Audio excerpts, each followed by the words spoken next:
Speaking of children, let's talk about you as a child. What example did you have of marriage? And like, was it a positive one? Was it a negative one? And how has that, if any way, affected you now, your relationship status and your view of relationships and marriage? Okay, so I grew up with my grandparents and they were married. But then they were unequally yoked. Okay. My grandmother was religious. My grandfather wasn't. But funny enough, he was the nicer of the two. But yeah, they used to clash a lot because I think, my grandmother would have loved for him to come to church and, but he wasn't into that. So there was that conflict of whose values and beliefs are going to inform how we make decisions and how the home is run. So I grew up in that space where there's constantly conflict on what is the right thing to do. And that has made me really want to yoke myself with someone that I have very similar values to, because I do not want. So that's a positive effect that it had on me, where I'm like, it's very important that you marry someone who has, the same values as you, so that it just makes it easier to make decisions and to get along. My dad was not in my life. And that, I think, is what had a negative impact on me. Growing up, seeing other children having, fathers and going to school. I went to a boarding school, seeing, these family units, there's whole family units coming over the weekend to visit their child who's at school. And I would have a random auntie and uncle there, because my mother was also in South Africa when I was growing up. It wasn't nice. I wished that I had that family unit, and I had, a father, like my dad would, come and see me. And, when you're growing up, when your father's not around, when your father has abandoned the family, you kind of feel like, you're not special. That's why, this person could walk away. They could turn their back on you.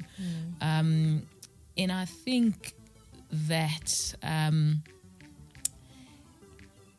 that's something that I had to do a lot of work on myself to kind of find the right perspective on the role of men in a family unit. I know it sounds weird, but I remember when I was younger, like in my 20s, I would say to my friends, do you know I have a fear that my husband might not love my kids? Like, because your father didn't love your mother's kids, or he felt like he didn't love you. Yeah, my father, well, he didn't. I mean, if he had, he would have stayed. He didn't. That's the honest truth. So I had that thing of, because I then met my father later when I was about 14. I met my father when I was 14, 15, which is something so weird as well, to meet your father. Imagine meeting your father. How do you meet your father? So I met my dad when I was about 14, 15. And I developed a relationship with him, the best relationship that we could have under the circumstances. And having met my dad, it helped me to kind of appreciate my childhood. And I really, if there's one thing that I really, really, really appreciate about this whole situation, about my father, was the fact that he made the decision to leave. I think that was the best decision that he made. And I actually loved my father for that. Okay. When I met him, I was like, I'm glad you left. How so? He is not the kind of man that I would have wanted to have grown up with. Yeah. So he was okay to just visit for a few minutes and I would leave. But having then tried to build a relationship with him and get to know him, I was like, I'm glad you didn't raise me. I thank God to this day. I thank God. I'm like, Father, thank you. That is God's faithfulness. But then I had to deal with having grown up without a male figure.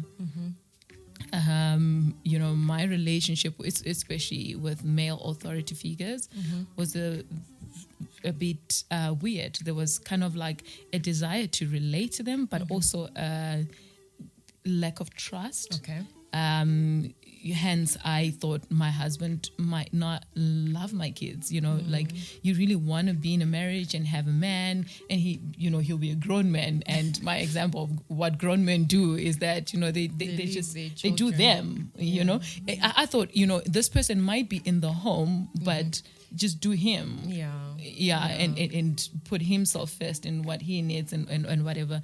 So that's something that I had to work on in therapy and in prayer, to where I got to a place where I'm like, Sandra, that was dysfunctional. Your father was dysfunctional. And the fact that he was dysfunctional doesn't mean all men are like that. Yeah, there are men that love their kids,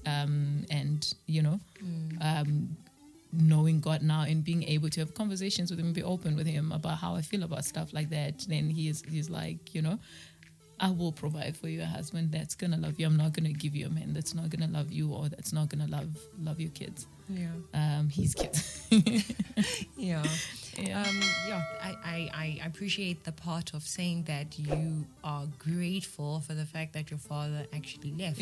And sometimes oftentimes there are situations that we come into contact with, that we experience, that are not pleasant, but are actually the best. Yes.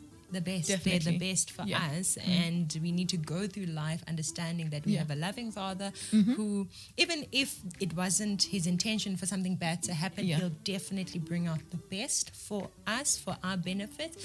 And in that case, like, we're grateful. We are grateful. Okay. So your relationship with your father, or the absence of that relationship, affected how you relate to men, but in a negative way.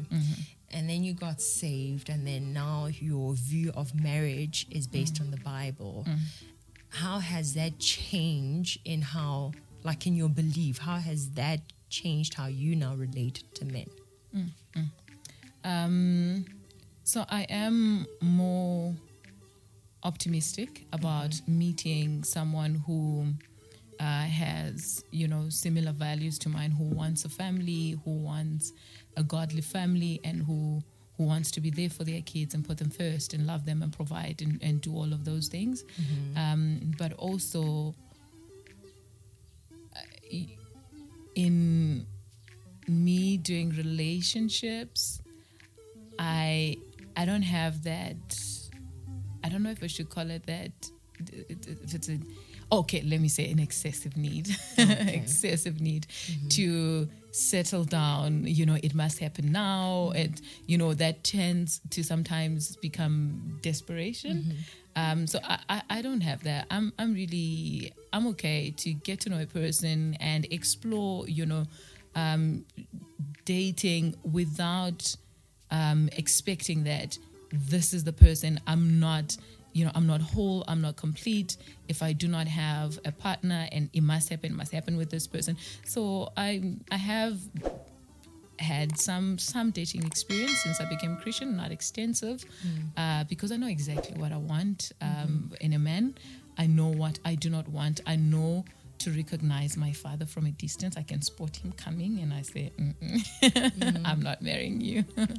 So that has definitely helped, because I have seen research and studies that say women marry their fathers, and it would have been disastrous for me to marry my father. So that has helped in the sense that I have understood my father from God's light, to say he had to leave, because had he been there, this is the kind of person that he is. And I understood that okay, it was the best thing for him to leave because of these traits that might have, affected me in this way. I'd have been worse off than where I am now. So having gone through that journey, now I know to see those traits and to see, like I say, to see my father coming and be able to say, no, you are not the person